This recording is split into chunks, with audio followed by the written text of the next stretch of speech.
she's the female Stone Cold right now, where she was, and this is also going to go into a rant about how tone deaf the WWE is at times, because the crowd. Well, let's start with the Becky Lynch story so I can make my point. She was getting these matches and getting wins. She was racking up wins. It was low key, but she was like racking up wins. Kind of like how, I'll say Goldberg was. When Goldberg first came out, he was, racking up wins, starting getting momentum and stuff like that. But then, the storyline was she earned her shot at Carmella. She earned it. And the crowd, loves the underdog story. That will always sell, especially when the underdog actually starts getting some wins.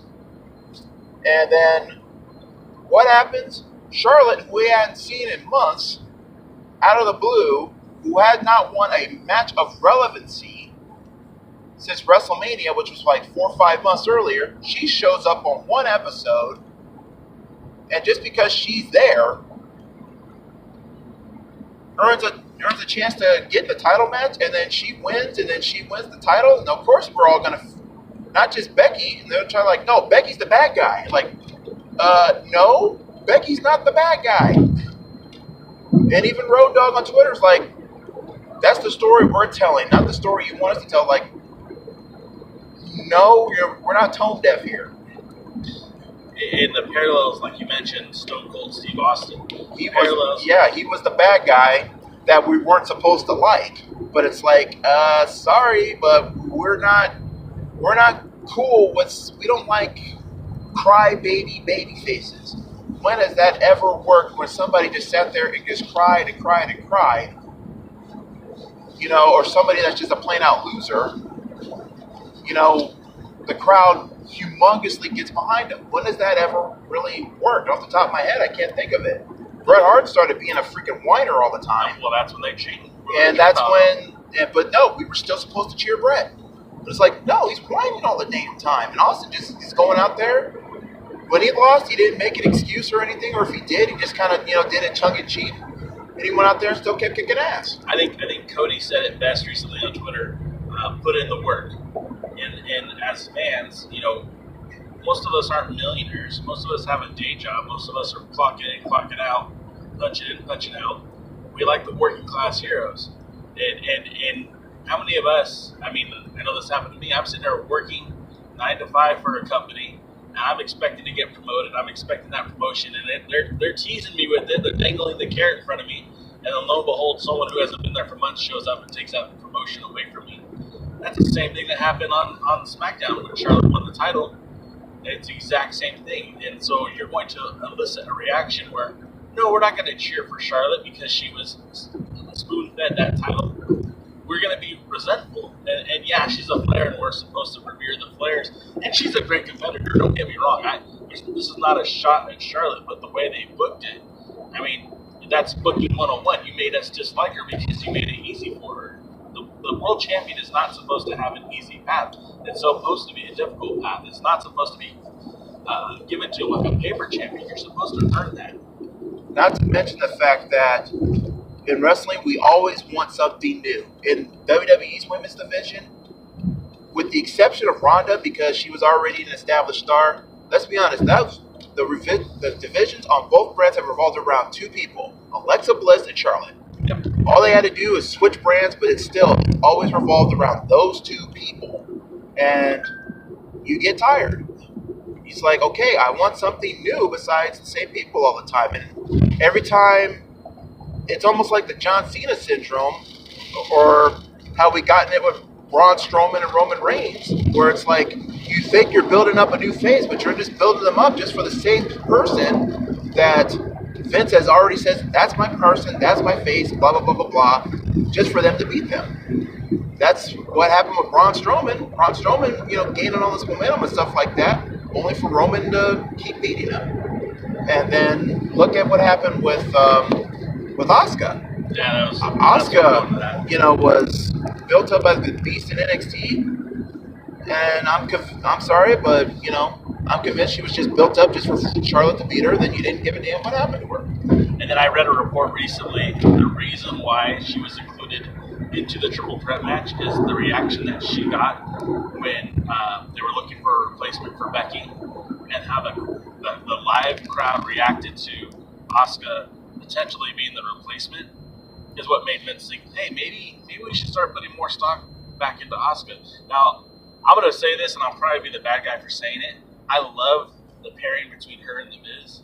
It works for me. Oh, dude, I'm going to get on that in a minute, because Mixed Match Challenge is actually behind NXT. Mixed Match Challenge has become like one of my favorite weekly shows.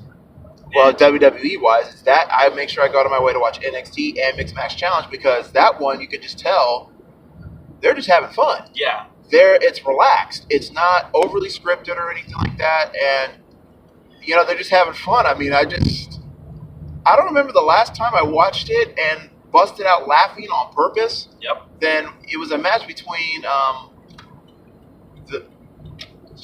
whichever one Naomi's married to. I can't remember if it's Jimmy or Jay. I think it's Jimmy. One of the Usos and Naomi against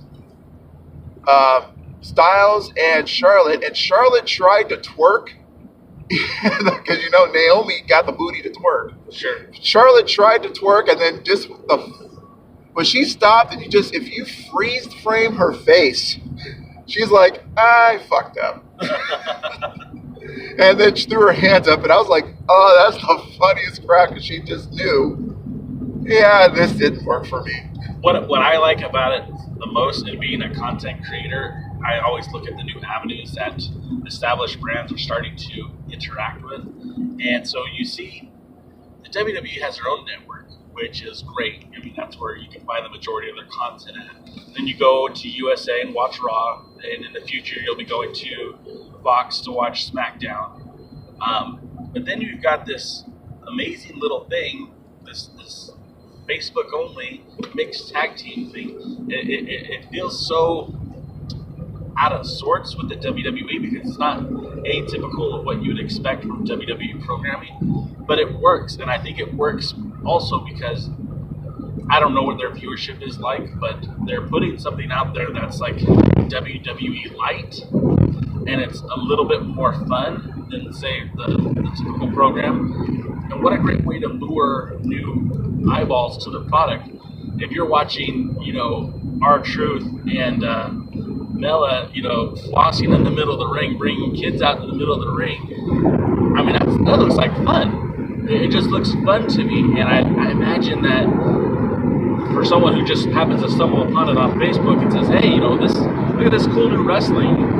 I mean, it's not your traditional wrestling. Yeah, exactly. And I mean, we're getting intergender wrestling where it's not, it's not Joey Ryan and Candice LeRae, but it's certainly something. It's certainly a more of a mix than what we're used to seeing in traditional WWE programming.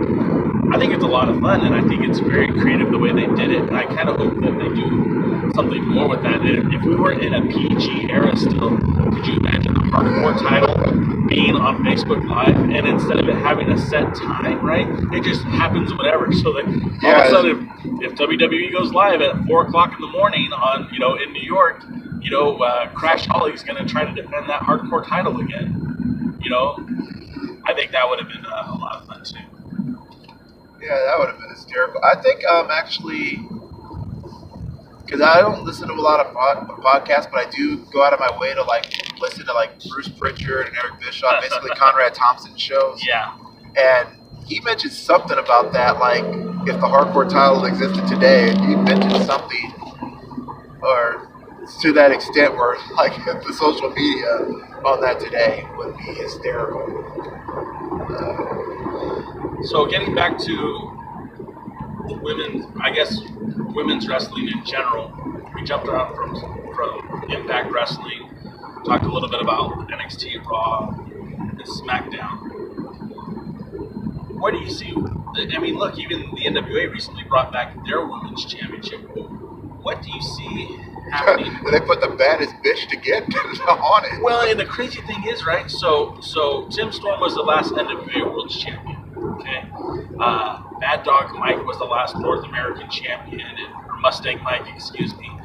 Haggis was the last national champion. Barrett Brown was the last junior heavyweight champion. All these guys had titles. There was tag titles. They kept the continuity of the World Championship intact because, well, Tim Storm was a freaking good dude and a great guy to introduce the new NWA to. But the rest of those guys didn't get to keep their titles. But you know who did? Freaking Jazz. There's a reason for that. She's the baddest bitch on the planet.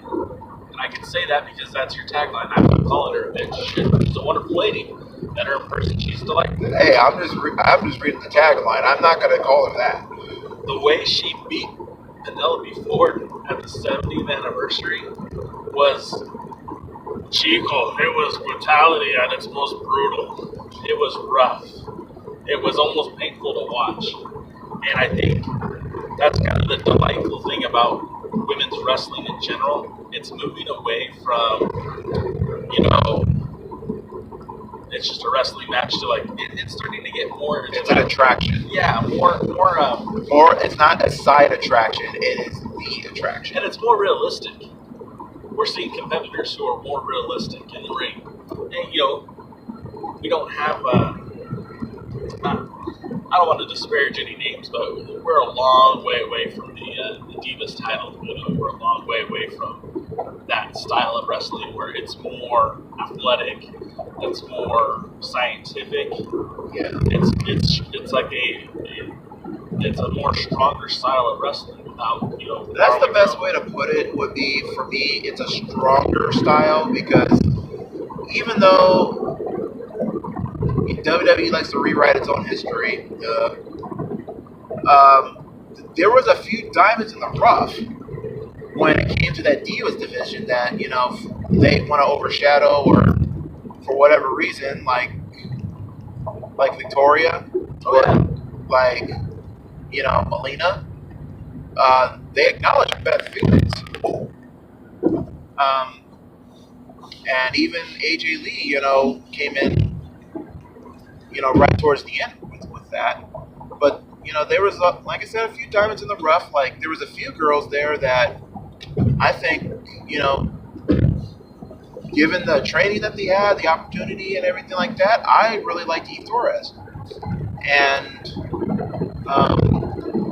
I think with a little more time, Caitlyn could have been, somebody really good. Because, just that girl, I knew she had some muscles on her, but just some underrated strength.